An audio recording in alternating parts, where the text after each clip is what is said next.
Every generation has players that fans refuse to question, say their name in the wrong room, and logic disappears. This isn't about denying talent, this is about dismantling mythology. 10 names, 10 so-called icons, and by the end of this video, you're going to be furious, because your favorite is probably on this list. Don't say I didn't warn you. David Beckham, the man who convinced an entire planet that being handsome and taking free kicks was the same as being world-class. 18 Premier League free-kick goals in his entire career. Juninho had 44, but sure, every Beckham deadball was a guaranteed top corner missile, wasn't it? At Real Madrid, only 13 league goals in 116 appearances, he was benched by Fabio Capello for actual footballers. Won Champions League in his entire career, the same number as Jimmy Traore. Let that land. Ferguson himself admitted the celebrity lifestyle post-posh hurt Beckham's football. Not world-class, just the shiny hood ornament on a Ferrari built by better men.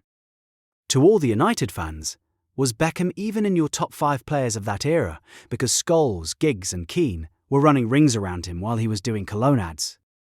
If you think Beckham's bad, number 9 makes him look like Ballon d'Or material. One good tournament, Euro 2012. 3 goals and a lot of shirtless flexing. And somehow, that gave Mario Balotelli a career legacy. The man set his own bathroom on fire with fireworks, and people treated it like a personality trait instead of a warning sign. 1 goal in 16 Premier League games at Liverpool. That's not a dry spell. That's robbery. 14 career red cards. Discipline was a foreign concept. Steven Gerrard called him the laziest player he ever shared a dressing room with. Jose Mourinho said he lacked effort. These aren't pundits, these are teammates and managers. Sergio Aguero got statues and immortality at City. Balotelli got a Tinchy Strider song and a career that ended in Turkish football. Who really won those City titles? Balotelli versus Aguero. Same club, same era. One walked away with 184 league goals and a statue. The other became a meme. Which one deserved the worship? Leave it in the comments. I dare you to defend Balotelli. Robinho. Pele 2.0. That's what they called him. Manchester City spent £32 million, a British record in 2008, and got 14 goals in an entire season. That is not a wonder kid. That is a refund request. 0 major trophies after leaving Santos. 2 La Liga titles at Madrid while warming the bench. Copa America 2007 was his peak at 23. Everything after that, a slow-motion car crash through Chinese leagues and Turkish football nobody watches. 25 goals in 108 appearances at AC Milan. That's reserve team numbers for a player who arrived with Pele comparisons. Highlight compilers loved him. Stepovers, flicks, tricks, but goals that mattered in big moments. Ask any Milan fan and you'll get silence. City fans, hand on heart, did you actually believe Robinho was going to transform your club? Or did you know deep down that you'd been conned? Because when Aguero arrived 3 years later and scored that goal, you finally understood the difference between flair and greatness. But at least Robinho showed up. Alexandre Pato is football's greatest what-if. And I'm going to tell you something controversial. What if is just a polite way of saying he didn't. Potential without delivery isn't a tragedy. It's just failure with better public relations. One great season at Milan with 18 goals. After that, injuries became a permanent excuse for a player who never developed beyond his teenage flashes. Chelsea loan. 2 appearances, 1 goal. Thomas Tuchel saw enough after 60 days and sent him home. That's not bad luck. That's a verdict. His career spiraled through Corinthians, Villarreal, Tianjin and Orlando. Name me one club where he recaptured the magic. You can't, because it never came back. Football's favourite word for players like Pato is potential. He had potential. He also had complacency, fragility, and a fan base that blamed everything except the man himself. Pato versus Kaká, both Brazilian, both at Milan, both hyped. Kaká won a Ballon d'Or and dragged Milan to Champions League glory on his own. Pato won sympathy and a duck celebration. Milan fans, which one actually showed up? You cannot answer that without admitting Pato let you down. Number 6 didn't have an injury problem. He had a work ethic problem. And £89 million couldn't fix it. Paul Pogba. £89 million, world record fee at the time. 29 league goals in 154 appearances. Not one individual player of the year award at United. Not one, but his Instagram engagement. Historic. His agent made more money from his transfers than Pogba contributed in goals across 4 seasons. That's not football. That's financial theatre. France won the 2018 World Cup. Pogba gets the credit. And N'Golo Kante did the actual work. Strip Kante out of that squad and France are scrambling. Strip Pogba out and nobody notices the gap. And then there's the doping ban. Positive testosterone test in 2023, 4-year ban. Reduced to 18 months. It ends in 2025. Somehow this barely registered in the same media that spent a decade building his myth. United fans. Ferguson let him go for free the first time. Free. The man who built the most dominant club in Premier League history looked at teenage Pogba and said no thanks. United then paid $89 million to learn the exact same lesson twice. Who's really to blame? Pogba, or the fans who convinced the board he was worth it? Number 5 had moments that belong in football's greatest ever reel. He also had a golf handicap that got more attention than his La Liga statistics. Gareth Bale. Yes. The bicycle kick against Liverpool was extraordinary. The Copa del Rey run against Barcelona was electric. 2 moments. 2. And those 2 moments are doing the work of an entire career for a player who missed over 100 games at the club that paid £85 million for him. After his debut season, 22 goals. Production cratered. Hamstrings. Achilles. Excuses. 4 years of ghosting La Liga disguised as bad luck, 81 league goals in 176 Madrid appearances, sounds respectable until you put it next to Ronaldo's 311 in 292. Bale was the expensive understudy who showed up twice a year. He publicly prioritized Wales and golf over Madrid's training ground. His own fans made the banner. Wales, golf, Madrid, in that order. When supporters are writing your priorities on a flag, the club has a problem. Zidane frozen out. Ancelotti couldn't justify his wages.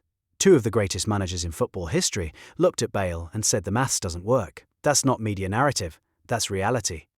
Real Madrid fans, you booed him, because deep down you knew what the rest of the world was pretending not to see. So here's the question that will break the comments section. Bale or Hazard, which signing wasted more of Madrid's money? I'll give you my answer in about 60 seconds.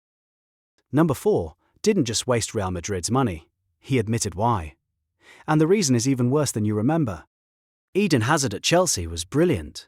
Eden Hazard at Real Madrid was £100 million of burgers, benchwarming and broken promises. 4 goals. In 4 years. 4.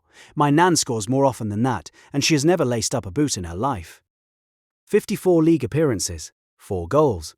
By any metric, the worst value signing in Real Madrid's modern history. He admitted arriving 5 kilograms overweight for his first preseason. At Real Madrid, the world's most scrutinized club, a professional athlete who showed up heavy for the biggest job of his career. 10 separate injuries across 4 years, some of them conveniently timed around high-pressure knockout fixtures. Then in interviews, he referenced his love of burgers and beers as a lifestyle choice, not regret. Chelsea nostalgia is the only thing keeping his reputation intact. Strip that away, and what you have is a player who had flair at one club and completely vanished at the next. Chelsea fans. Mo Salah left Stamford Bridge as a reject, Eden Hazard left as a legend, and now Salah has broken every record Liverpool has, won everything, and made Hazard's legacy look like a participation trophy. Who made the right call? Liverpool or Chelsea? You already know the answer, and it's destroying you. Number 3, cost. £100 million. He contributed 5 goals to a treble-winning season. 5, let that breathe for a moment. Jack Grealish, £100 million. For a winger whose greatest contribution to Manchester City's treble season was making the substitutes bench look fashionable. 5 goals? 5. That is £20 million per goal. For context, that is more than most clubs spend on an entire transfer window. 1 breakthrough season at Aston Villa. That's it. That single season became the basis for the most expensive transfer in British football history. And what followed? Chronic underperformance at the biggest club in England. Phil Foden, younger, cheaper, homegrown, outperformed Grealish in every metric that matters. Goals, assists, big game contributions, yet Grealish collected the headlines because he had better socks and a more interesting haircut. And Pep Guardiola, the greatest tactical mind of his generation, could not find a consistent starting role for a £100 million signing. If Pep can't use you, what does that tell you? City won the treble, he collected the medals. But ask yourself honestly, how many of those big nights did Grealish actually decide? 2 left. And the next one is English football's most protected myth. Wayne Rooney is English football's greatest lie, record goal scorer. National hero. They built a statue for this man, And across every major international tournament, every World Cup, every European Championship, in the knockout rounds he scored 0 goals. Not one. 0. England's saviour couldn't save himself a seat at the table when it actually mattered. He peaked at 18. Everything after 2010 was a slow-motion decline that nostalgia kept propping up. By 2012 and 2013, his non-penalty league goal numbers were comparable to players earning a quarter of his wage. Ferguson's system inflated every number. The moment Ferguson left, the truth emerged. Moyes couldn't get it out of him, Van Gaal couldn't get it out of him, Mourinho couldn't get it out of him. 3 managers, 3 verdicts. Overvalued. His international record is the definitive argument. England placed decades of hope on Wayne Rooney's shoulders for major tournaments. He delivered nothing when the stage was biggest. Every summer ended the same way: excuses, heartbreak, and Rooney giving an interview about how much it hurt. Not as much as it hurt the fans, Wayne. Harry Kane is already beyond Rooney's legacy, with actual tournament performances, actual consistency, actual goals when they mattered. Comment below if you disagree. United fans especially, I want to feel the denial from here. And now, number 1. The most expensive player in football history. The man they called the heir to Pelé. The man who turned €222 million into the world's most elaborate diving masterclass. Neymar. €222 million. A world record that still stands. And the single most iconic Neymar moment from his time in Paris, the one clip that defined his legacy, is 30 seconds of him rolling across a football pitch at the 2018 World Cup while the entire planet laughed.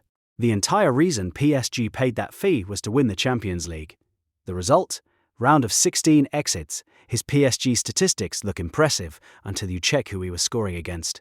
League One defences that wouldn't trouble a championship side on a bad night. 77 goals in 112 appearances means nothing when the competition is that weak and you vanish the moment the round of 16 arrives. Al Hilal was the retirement home disguised as a transfer. Saudi Arabia was the full stop. The career didn't end, it just stopped pretending. At Barcelona, he won a Champions League. As Messi's third option, remove Messi from that team and ask yourself honestly what Neymar wins alone. Take your time. The answer won't come quickly. The heir to Pelé? No. The heir to wasted potential, theatrical diving, and a legacy built entirely on what never happened. He had the talent to be genuinely one of the greatest. He chose not to bother. 10 names, 10 myths. Was I wrong? Make your case. Tell me exactly why I'm wrong about your guy. Who did I miss? Who should have been higher? Who doesn't belong on this list at all? Drop your comment below. And don't forget to like and subscribe.